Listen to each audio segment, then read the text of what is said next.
Base and base, 49 from the bottom. Rabbi Loi cuts kapnisa b'shvius.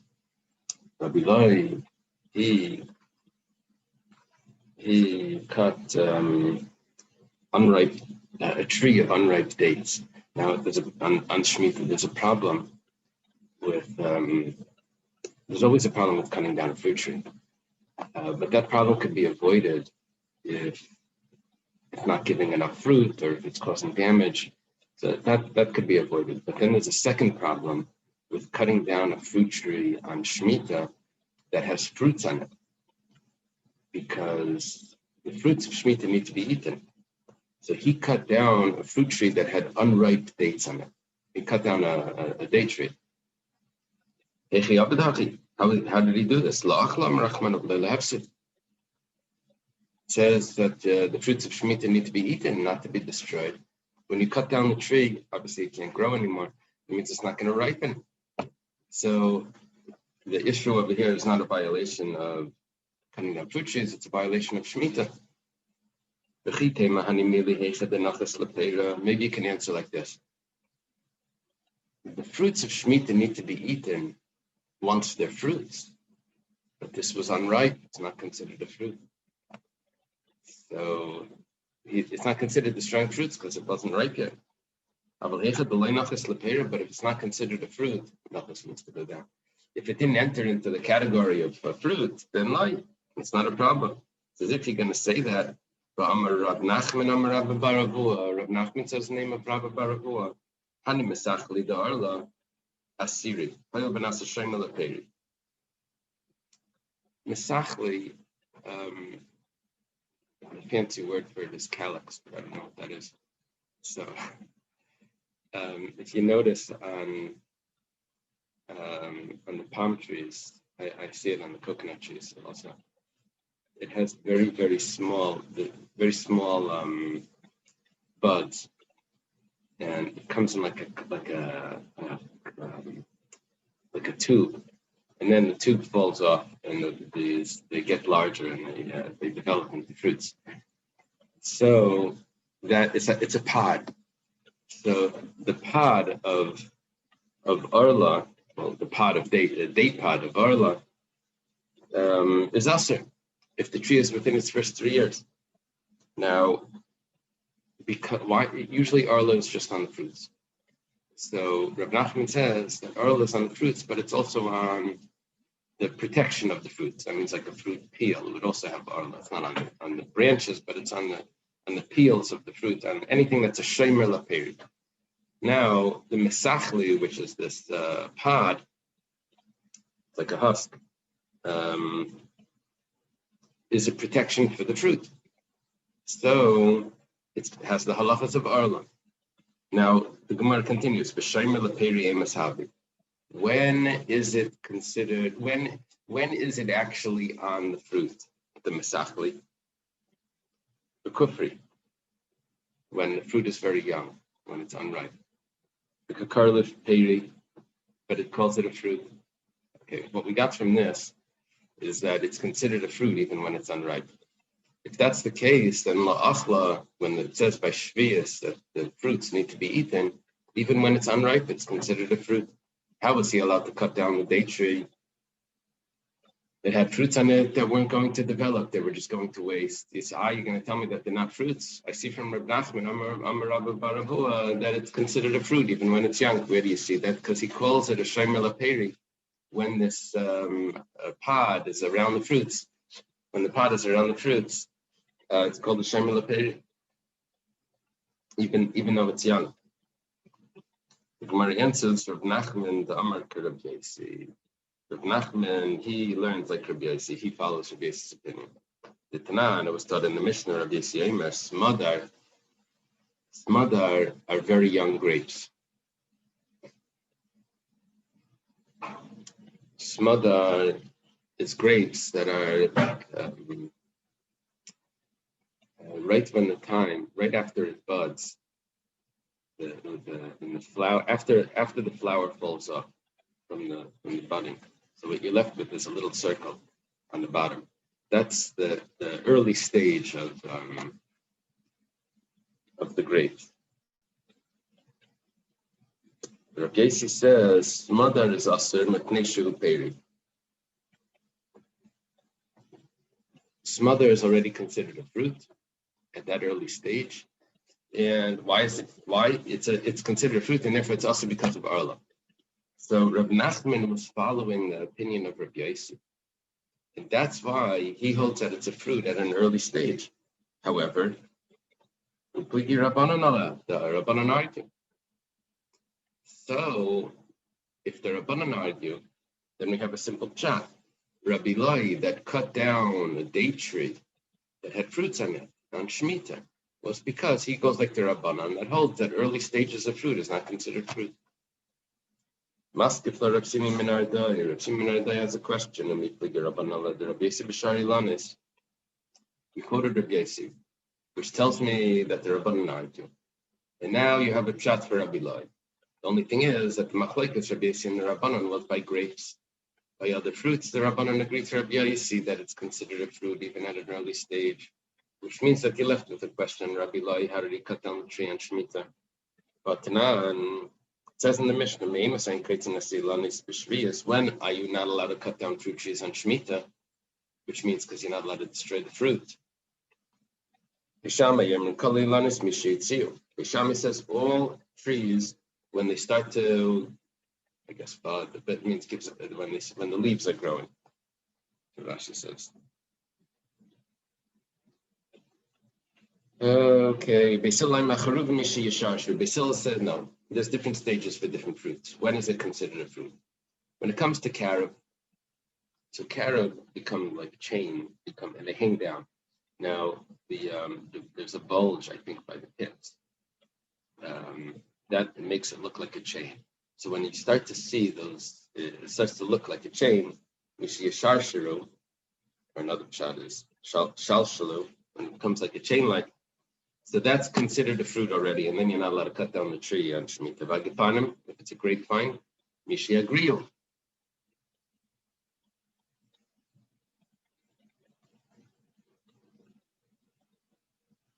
I said smother.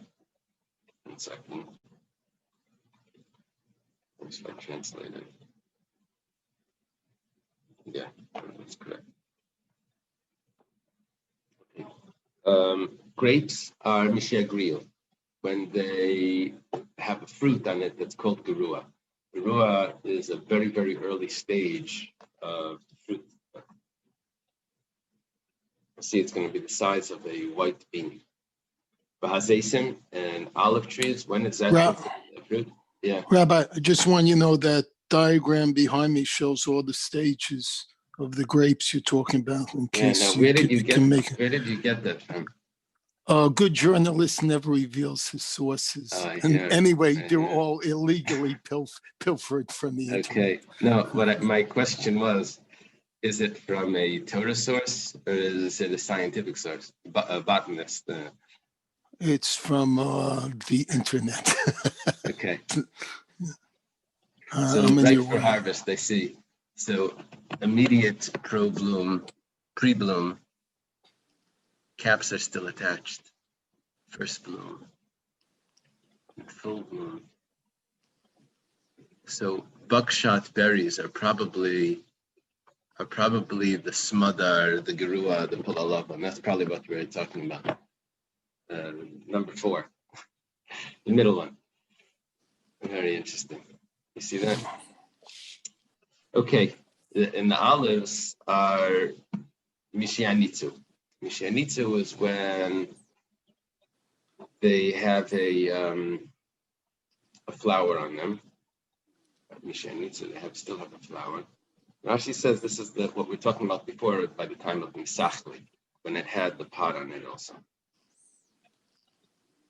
However, Bishar Kalilonis Mishitzi, but all of the trees is at the early stage once there's a bud there that's already considered a fruit. So what are you telling me that there's a machlekes between Rabbi Yossi and the Rabbanan by all trees? It's not true. By all trees, the Rabbi Yossi and the Rabbanan agree that it's considered a fruit from an early stage. We just go to translate something. Rabasi hu baiser hu giruah hu palalavan. Rabasi says that Baisar which is the early stage of the grape, is girua, which is pulalavan, which is a white bean. Versus pulalavan salkadaita, you're dealing with white beans. You're not dealing with white beans. You're dealing with grapes. We say that the size is like a white bean. Man shamat leidamar beisar in smadar lai. Beisar is a stage right after smadar. So you see the what was it called? Buckshot berries. Right after it, it says berry touch, bunch closure. Okay, whatever the case is, there's a stage right after smadar, which is called baisa. It develops further. Now, who's the opinion that holds that only at the stage of baisa is it considered a grape? That's the opinion of the Rabbanan, because Rabbi Yossi held smadar, the earlier stage was already a grape. Who argues with Rabbi Yossi by grapes? That's the Rabbanan. And the Rabbanan say that no, smadar is not considered a fruit. Only the next stage is considered a fruit. So not going to get the bracha also. We say Rabbanan, that's the Rabbanan. But nevertheless, we said that all of the trees is when they give out fruit, which means that there is no machlokes that by all trees it's considered a fruit, even from an early stage. It was only machlokes regarding grapes. What stage of grapes is considered a fruit? If it's the stage of smadar or a later stage of baisar. Different stages in the development of the fruit. So back to our problem is, how did Rabbi Lai cut down an unripe date tree if that's already considered that it has the fruit on it? Ella Rabbi Lai, but the nischani cuts. He cut a male tree, which has small fruits, but they never really ripen. So what happens? What do you do with it? Those fruits, you take them off the tree, and then you put them into a basket, and they ripen however much they'll ripen in a basket. But it wasn't considered that he was destroying them by cutting down the tree, because the cutting the tree doesn't actually do anything for the development of the fruit. It says developed as it's going to get, and whatever softer it's going to get, it's going to be in a basket also. Okay, that's a teretz for Rabbi Lai. Tana Rabbanan. Start in the Brisa, Eichlin ba'navim ad sheyichlu dilyus shel uchel. You're allowed to eat grapes in the Shemitah year until there's no more grapes left on the trees, on the branches of uchel. Uchel is a place. Some have a different gersa in the places Avel, and that's Avel Kramen. It's mentioned in Tanakh. Avel Kramen. Forget where. Avel Kramen. Okay.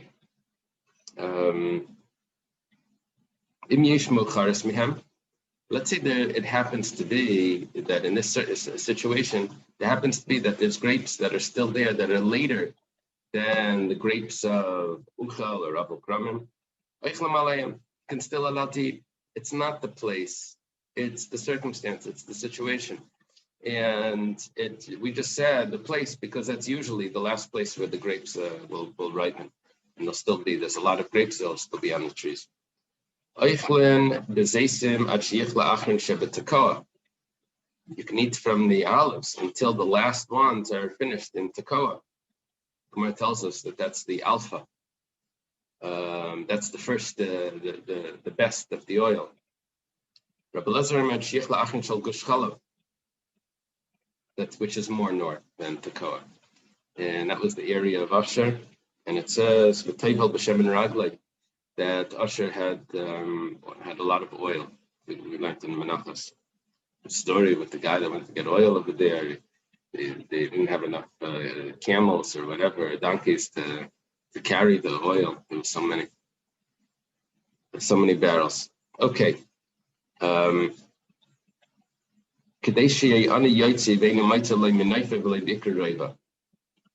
So that the poor person will go, he'll look at the trees. He won't find on the top of the trees, and he won't find on the base of the trees a quarter of a cob. That means that it's finished. And then you have to start taking the olives out of the house, because you have to have the same.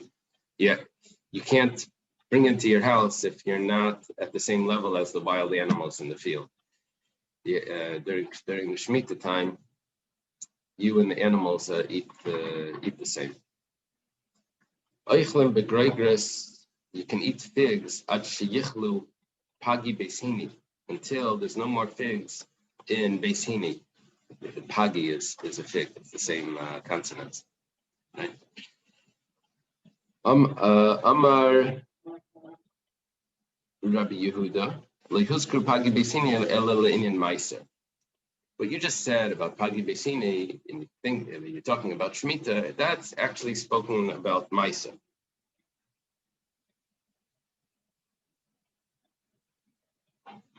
The Tanan, it's not supposed to say the Tanan, it's a Tesefta. Okay, so it doesn't say the Tanan on the Brisa. It says Pagi Beis, the figs of Beis, Va'ahini, the Tuvina, and the dates of Tuvina, Chayavim v'Maiser, they're Chayav and Maiser. You have to take Maiser from them. I guess they're considered fruits.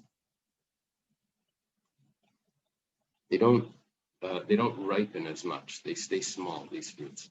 So, but nevertheless, it says that they're Chayav and Maiser. So Rabbi Yehuda is just saying, you're quoting this. You think it's a din in Shemitah, that those are the last fruits. It turns out that really that was a din in Maiser. That wasn't talking about Shemitah. Okay. You could eat the dates until the last ones of Tzoyar are completed. Shimon ben Gamliel added, we learned this in the Brisa yesterday, that he says that if it's on the actual tree, then you can continue eating. But if the dates have fallen between the thorns, then that's not a reason that you can keep eating. We associated with the opinion of Rabbi Yehuda, where he says, go bring your own, which meant that it's impossible to get them, right? But there's a contradiction. It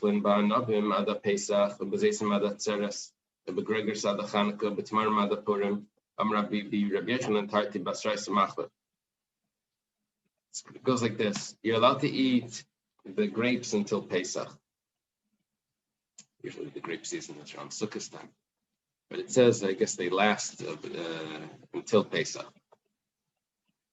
Olives is until Shavuos. Figs are until Hanukkah. Dates are until Purim. And Rav Bibi says that Rabbi Yochanan switches the last two. What is the last two? He switches the figs and the dates. What we learned was figs are till Hanukkah and the dates are until Purim. He switches it that the figs are until Purim and the dates are until Hanukkah. So the question now is, why did you tell me that it has to do with if they're still on the tree or not?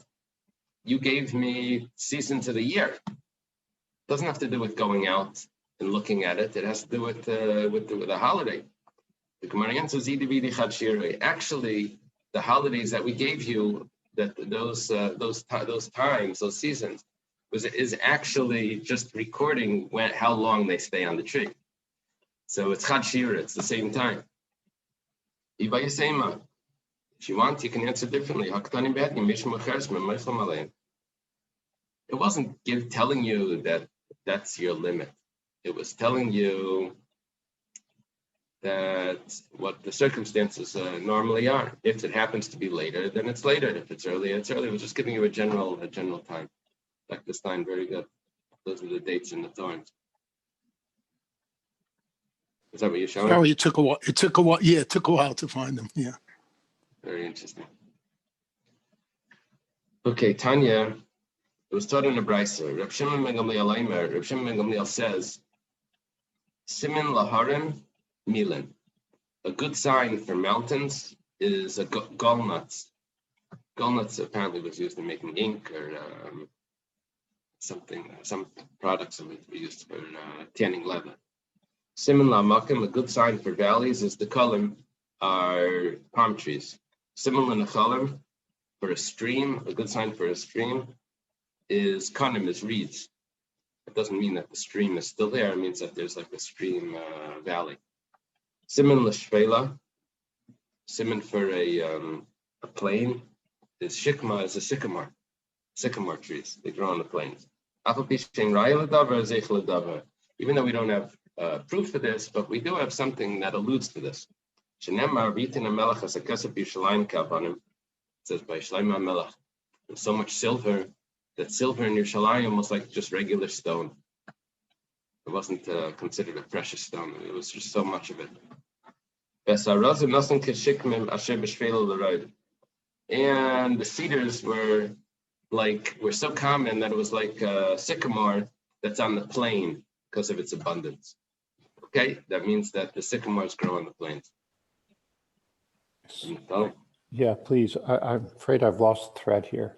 Why is Rabbi Shimon ben Gamliel talking about how to recognize valley or mountain? What's the significance? Yeah, that's a good question. The next Gemara actually asks that. I don't know if it's enough of an answer. Let's read the next Gemara and then we'll ask it again. Siman lahara milam. What we said? The siman, a good sign for mountains is milim, is galnut trees, and siman la'makim is the kolim, and a good sign for the valleys is the palm trees. Nafkamina. What's the practical difference for that? Is lebikurim. It's regarding bikurim. It says you're supposed to bring the first fruits. Now you're supposed to bring from the best of the fruits. So the Tanan ein meivim bikurim el mishivas aminim. Don't bring bikurim from this. You only bring bikurim from the 7th species that Israel is blessed with. But don't bring let me the kalam shabarim let me pay shema makim.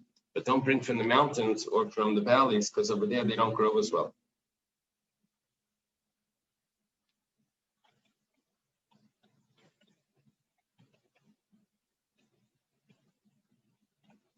Don't bring from the palm trees that are on the mountains. The palm trees you should get from the valleys. And the other fruits, which probably means grain, the grain don't get from the valleys, that you should get from the mountains. So that's what it's saying. So it's saying where should you get the best of the fruits? You should get from those places. Why did we mention Milan? The walnuts. We should have said the grains.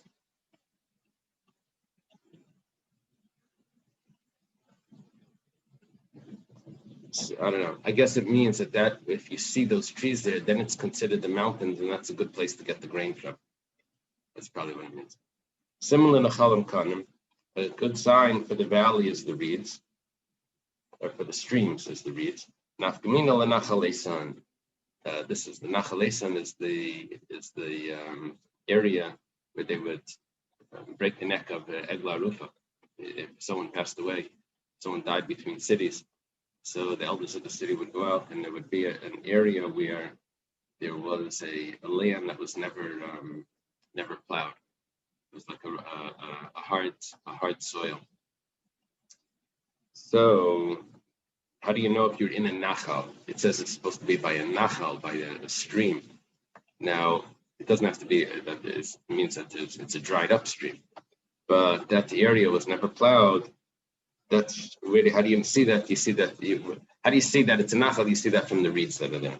Siman l'shvela, a siman for the plain, is a shikma, is a sycamore. Nafkamina l'mekach ha'memkar. This has to do with buying and selling. That means if someone says, I want to buy territory, I want to buy an area that's a plain, flat land. So if there's sycamore trees, then that's what he meant. That's what he meant. He meant an area that has sycamore trees. Umar says, well, if that's how you're going to interpret this statement, then Mekach Memka I can do for everything. Say I wanted to buy a nachal, okay, so where's the kanim? I wanted to buy a mountain, okay, so where's the gallnuts for? So Mekach Memka you can always do that. Yeah, they said in the yeshivas they have something called the chakira. Chakira is where you ask a question, you say, does it mean this or does it mean that? And a lot of those chakiras didn't really have any practical application. So they would ask, so what's the difference? So the answer to that was, they were just talking theoretically, but the answer was, if I marry a woman on condition that this is what it means. So if this is what it means, then the marriage took effect. This is, if that's the case, then everything has a practical difference. Okay. The Mishnah says, "Makam shenagu limker behemadaka lenachram meichrim." In an area where it's customary to sell small animals to non-Jews. Rabbi. Yeah. I just noticed that the footnote explaining the buying and selling is referring to why the mountains needed the walnuts and the rivers, whatever it said. In other words, it says if one contracts to sell a plain without stipulating further as to its topography, the land must have sycamore trees growing on it. And with the mountains, it said it had to have the walnuts. With the nachal, in other words, it was defining those items we said earlier. Too long. Well, did you understand it the first time? So, does anyone understand it the second time? Dr. Stein, yeah. If it's not actually, if the topography doesn't fit with what was stipulated, but it does have the gallnuts, or it does have the sycamore, it does have. So is that good enough, or does it mean both? You have to ask Mary and Rashi, because apparently those are the commentators. Okay, so now we're in the Mishnah, Yeshika. In the Mishnah it says, in a place where it's customary to sell small animals, probably means sheep or goats, to nachrim, to non-Jews, then you're allowed to sell. Makim shaloi nagulimker, if it's the customary not to sell to non-Jews, then in meichrim, then you're not allowed to sell. What could be the issue of selling animals to non-Jews? What's the big deal? So let's read one more line. But you're never allowed to sell them large animals. Now, agolim usiyachim shleimim ushvurim, even if they're calves or siyachim are probably also young. Is that a young donkey? Isn't that a small horse? I don't think so. Because horses are going to be permissible. Or maybe you're right. Maybe you're right. Let's see what it says there.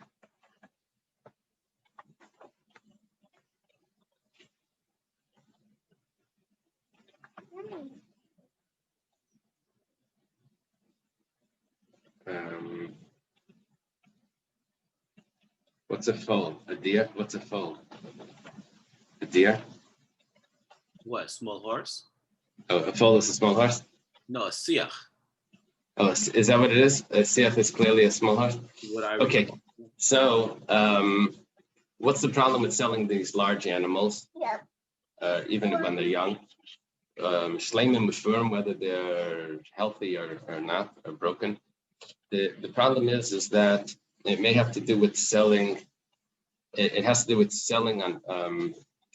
You may sell something before Shabbos, and then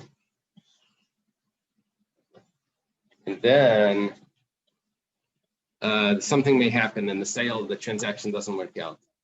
Meanwhile, the non-Jew has your animal that he's meant to return, but he has it over Shabbos, and he's going to end up working with your animal on Shabbos, and you have an obligation that your animals need to rest on Shabbos. Your animals can't work. Your utensils can work, but not your animals. So there's a problem with selling them animals. It has to do with Hilchos Shabbos, because of the sale, or maybe he's going to test it and he's going to hold it over Shabbos. All of those things is a problem. Now the question is, does that extend over to small animals also? Small animals don't do work. So it depends on the custom. So what our Mishnah is telling us, based on this is the whole parak is called Makam Shenogu. If the custom is to do this, then you have to follow the custom. If the custom is not to sell, then you're not allowed to sell. If the custom is that you do sell, then you're allowed to. That's Rashi's pshat. There's other pshatim over here. Those pshatim include, there was a concern that you may be providing them animals that they'll have relations with. Another issue was that you're avoiding mitzvahs that are done with these animals, which means that the shearing of the wool, which is given as a gift to the Kohen, and the firstborn. Another concern is that they may be sacrificed to Avodah Zarah, and you should be providing them with this material to sacrifice. Okay, different pshatim over here. What could be the cause for these customs? Rabbi Yehuda Mater B'Shvura. Rabbi Yehuda says, no, if the animal is broken, then there's no problem in selling it because it's not going to do work. Ben Beseir Mater B'Sus. Ben Beseir says that there's no problem with the horse. Why is there no problem with the horse? Because he said, what type of work is done with the horse? You just ride it. Riding a horse is not a biblical problem. It's the working of the animal. The animal's going to do plowing. That's going to be the problem of working the animal. It has to do an actual malacha. A horse is just you just ride it. That's not a real problem. You're not allowed to ride a horse in Shabbos, but that's not a biblical law. That's a decree. You may end up breaking a branch or something. The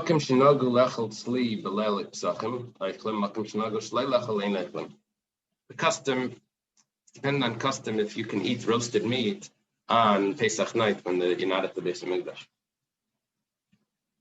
By the Seder, can you eat roasted meat? So it depends on the custom. The place where the custom is to eat, you're allowed to eat. If the custom is not there, then you're not allowed to.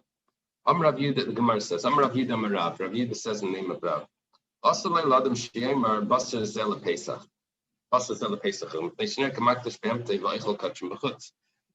not allowed to say, this meat is for Pesach. Because what he's doing is he's saying, it appears that he's saying that this meat is a carbon Pesach when he says it's for Pesach. Now, according to Rav, you're not even allowed to say it if the animal was shechted and it's the meat that's going in the freezer. You're not allowed to say it. Why not? It's impossible for it to be a carbon. It's already shechted. Maybe it means that the value of it is going to end up going for a carbon Pesach. Rav Papa says, Dafka basar avalchiti loy, not wheat. He's allowed to say this wheat is for Pesach. The minta lepescha kamar. What he means is that I'm setting it aside for Pesach. It's shmura. I'm being careful. It shouldn't become chametz. That's what he means. But by meat, that's a problem. The Gemara says a basar loy. By meat, there's a problem. Meisvei, the Gemara is a question.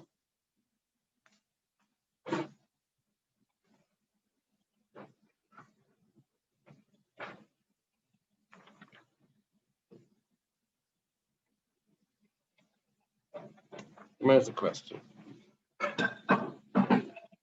Amar Rabbi Yosi says, we'll see that some have a different version here, but let's see. That's where we're starting.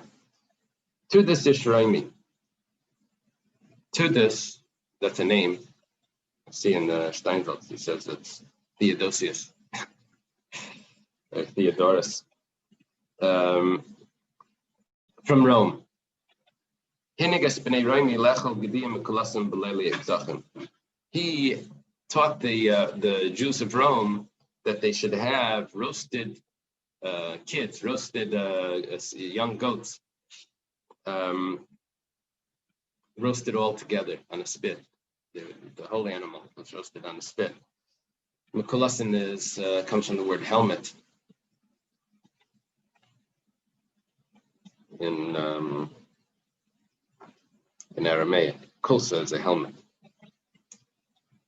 Not sure exactly what that has to do with the way they roasted it, but somehow that's a borrowed term here. So he had them roasting the meat on Pesach, and they're in Rome. It's not a korban. Shalchulai, they sent to this.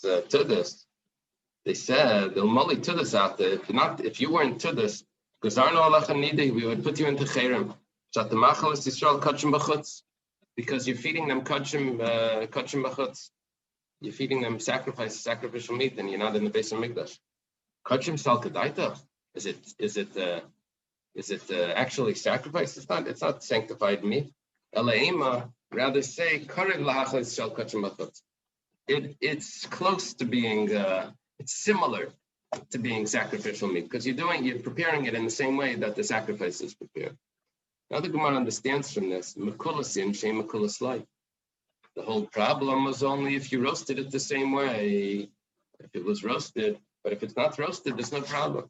Why did Rav make a big deal and say that a person's not allowed to say that this meat is for Pesach? We see from that statement of Rabbi Yossi that the whole issue was only if it was roasted. There's no problem if it's not roasted. Amri, the Gemara answers, Mekulas Leishna Amar Leishna Layamar. If it's roasted, then it doesn't have to do with any statements that were made. Sheina Mekulas. But if it's not roasted, Pirish in, Lay Pirish Lay, then it depends on the statement. And that's what Rav was referring to. Rav Acha Masni La Laha Masnisin Berab Shimon. It says Kirib Shimon. On the side it says Berab Shimon. Rav Acha taught this, I guess it's a Brisa. It's a Tosefta in Masech Beya. He taught it not with Rabbi Yossi, that was the one that made the statement. Rather, it was Reb Shimon that made the statement about Tudis. That Tudis did this in Rome. Now, the Gemara challenges this. Maskefla Rav Sheshes. Rav Sheshes has an issue with the way Rav Acha's version of this story, because he says like this: Bishlam elamanda tani lak Rav Yossi nicha. According to the one that taught this, that it was Rabbi Yossi that made this statement about Tudis, not for you being Tudis, we would have put you in Chayrim. Then we understand why Rabbi Yossi would say that. Ella Lamanda the Masnik Reb Shimon minicha, but if you go like Reb Shimon, is it acceptable to say that this was the conversation that Reb Shimon told him that we would have put you in Chayrim? But we have a Mishnah. Reb Shimon Paiter Shlei Isnadik Derecham Isnadim. It goes like this. We're quoting other sources to create issues here. The other source is that if someone says, I'm accepting on myself to bring a mincha from barley. Now, there's no mincha from barley except a saita or whatever. But you can't bring a donation mincha from barley. So what he said, it doesn't make sense. So what's the halacha? So Reb Shimon says he didn't say anything.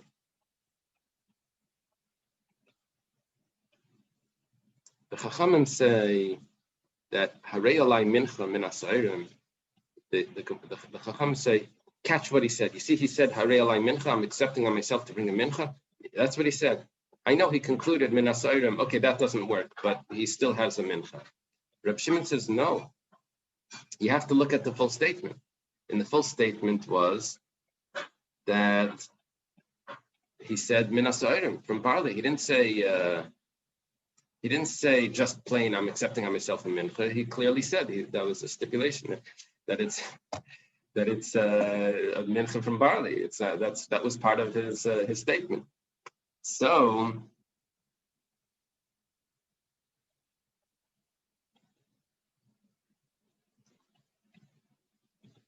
what he says is like this: if someone accepts on himself a sacrifice that's impossible, it's not counted.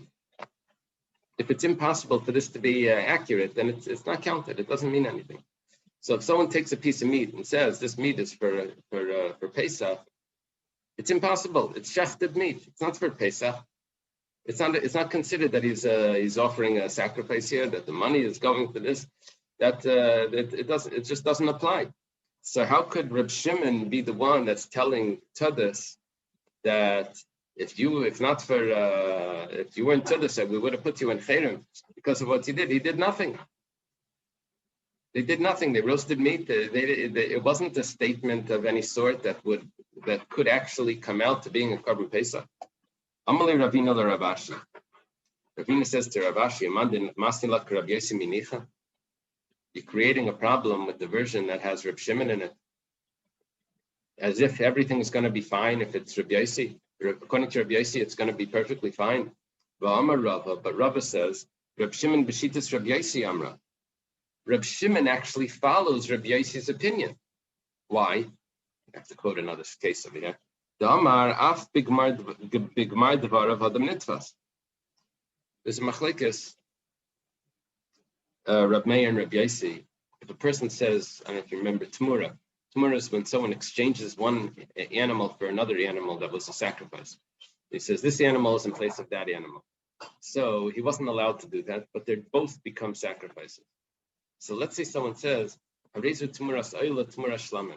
that this animal is in place of an ayla in place of a shlamin. So Reb Meir says it's an ayla. It's considered an ayla. This new animal is only an ayla because that's what you said first. Reb Yosi says that you have to take both things that he said. And half of the animal is an ayla, half the animal is a shlamim. You have to sell it probably or whatever. And you have to, you have to wait till it gets a mum. And then with the money, you have to buy two animals now, an ayla and a shlamim.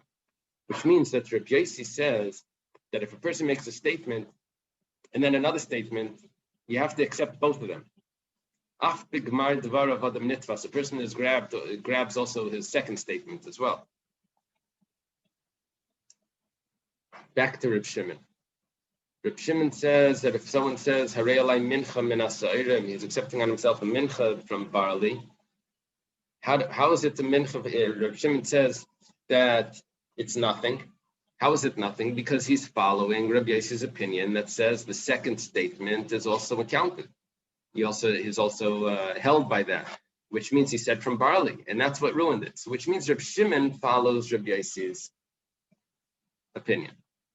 What we want to say now is that since it's impossible for this to be an issue according to Reb Shimon, so if Reb Shimon follows Reb Yosi, then probably Reb Yosi holds up the same thing, and it's not a problem for Reb Yosi either. My love, is it not? Neither Reb Shimon several Reb Yosi. Reb Yosi nami several Reb Shimon.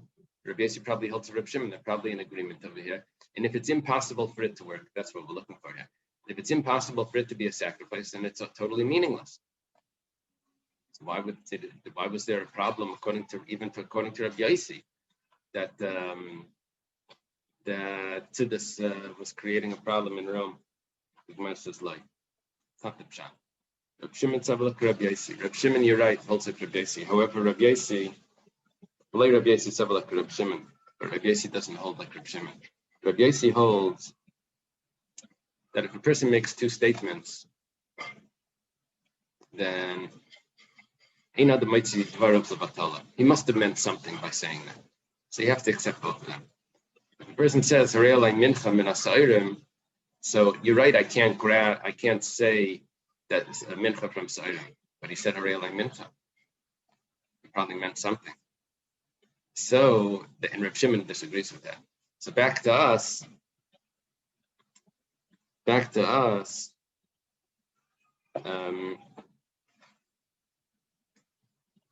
He probably means something. The fact that he's roasting this meat in a way, and as according to Reb Yosi, there's an issue there. According to Reb Shimon, it's impossible for there to be an issue because he didn't say anything when it was alive, and now after it's dead, obviously it's not kosher now. So, but according to Reb Yosi, not necessarily. It still could have some meaning here, the way that you're roasting it. Okay. Ibailu, where's the question? Either Reb Yosi or Reb Shimon told Tudus, they told him, if not for you being Tudus, we would have put you in Cherem. Tudus Ishraimi, Tudus, the man of Rome. Gavur Rabba Hava, was he a great man? Oibala Greifen Hava was just a powerful man. Was he a leader or was he a gangster? Like what was his strength over here that they said we're going to put you? No, it means gangster. It means maybe very wealthy or something that we're afraid of you. Why? What was the concern? What was the real issue of Tudis? What was he a Talmud Chacham or was it just powerful? Tashma, come and listen. Oidzu Darsh Tudis Israimi. Tudis Israimi also taught. Maro Hanani Mishal Vazari. I'm going to give a teaching from Tudis, which is going to prove to us that he was a great person. He was a Talmud Chacham. Why did Hanani Mishal Vazaria? What did they see? Shemasar Asim Al Kedushas Hashem Lekibshaneis. That they refused to bow, and they to Nebuchadnezzar's idol, and they allowed themselves to be thrown in the into the furnace. Places over here has a question, and Rashi says they could have said that the Torah you're supposed to live by and not die by.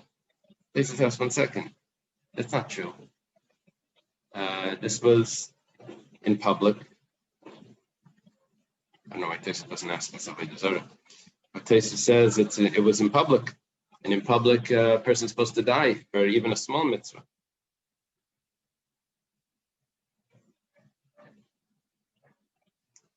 Rabbeinu Tam says that there were two things there. One was a god, an idol, and one was just a statue that was in honor of the king, and they refused to bow to that statue either.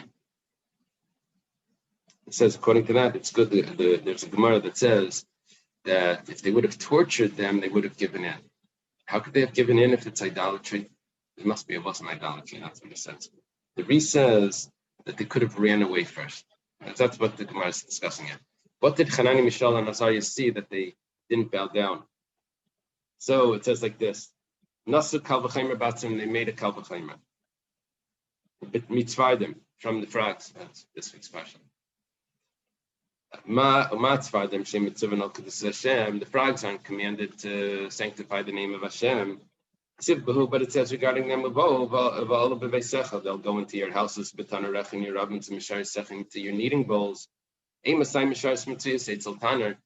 the kneading bowls next to the oven? That's only that's when you already started heating up the oven. They would heat up the oven and then they would do the kneading, and they would let it rise, and the oven would get hot. So if the frogs were ready to jump into the oven al kiddush Hashem, so we that are commanded al kiddush Hashem, for sure we should jump into the furnace. We should allow ourselves to be put into the furnace. Rabbi Yossi bar Ravin says, Matil maloi lekis shel talmid chacham haya. He gave merchandise, sustenance, gave merchandise into the pockets of talmid chachamim. Then Rabbi Yochanan says, we're talking about Tidus now, that kalamatil maloi lekis talmid chacham zeichav yeshu b'shiva shel naila. Anyone that gives parnasa to talmid chachamim merits to sit in the yeshiva in heaven. In the shadow of wisdom is the shadow of silver. I guess it means because they gave the Talmid Chacham silver, this means money. So that's why they sit in the shade of wisdom as well. They sit together.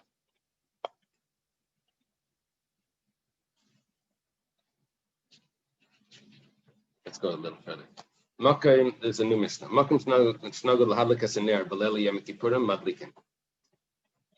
If the custom is to light a candle in the house the night of Yom Kippur, then so you do. If the custom is not to light a candle, then you don't light. But according to everyone, you always light in the shuls and the Beis Medrash. In the dark alleys, you light candles, and for sick people, you light the candle. Talking about Yom Kippur. Tana was taught in a brayso, whether the custom is to light or whether the custom is not to light, the same intention was there. Amar Rabbi Yeshua, Darash Rava, B'amich Kulam Tzadikim Leilam Yeshu Eretz. V'gaimer, Ben Shamal Lahadik, Ben Shamal Shlei Lahadik Shneim, Lei Niskavnu El Davar Echad. They all intended one intention. What was the intention? So it says like this. On Yom Kippur, the husband and wife aren't allowed to be intimate. So now here's the question. the light, it has to be dark, or it can't have a light on during intimacy.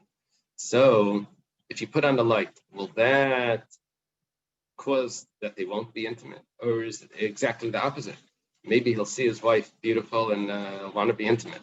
So there's two customs. The one custom is that you don't put on the light. He won't see his wife. He won't desire her. So it'll uphold the halachas of Yom Kippur. Then you have the other opinion. No, you put on the light because they can't be intimate. Because they can't be intimate if the light's on. So they both had the same intention, was to keep the halachas of Yom Kippur. Amar Rabbi Yehuda Amar Shmuel ein mevarchim al ha'or ela b'motzei Shabbos hayol b'tchilas briyasihu. You only say B'orei miyorei ha'esh on Motzei Shabbos because that's when the fire was created. Amar lehu Saba, this elder, Vitema Rabba Bar Bar Chana Yasher, and some say Rabba Bar Bar Chana said it correct. They're saying this too. Amar Rabbi Yehuda Amar Shmuel. V'chein Amar Rabbi Yochanan, and so Rabbi Yochanan said this as well. Okay, let's leave it over here by the story with the Hula.